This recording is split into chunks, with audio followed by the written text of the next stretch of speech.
A day of my life as a mother of my son. At dito nga pala ay inaantay ko yung mister ko. Dahil siya ay nasa trabaho dahil nag-overtime nga pala siya.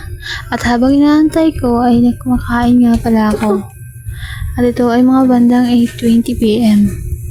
Kakakain ko pa nga lang dyan dahil kakatulog ba lang ng anak ko.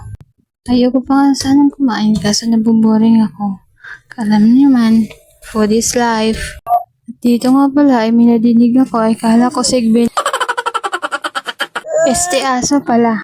Pagpasensya niyo kung medyo maingay dahil may bata akong makulit. Akala niya kasi may kausap ako. Nagvo-voice record lang naman ako. Akala niya talaga ay may kausap ako. Dali-dali nga lang dyan yung pagkain ko. Baka magising yung anak ko. Noodles nga pala dyan yung ulam ko dahil malamig yung panahon. Pagpasensya niyo na nga pala kung anong itsura ko dyan.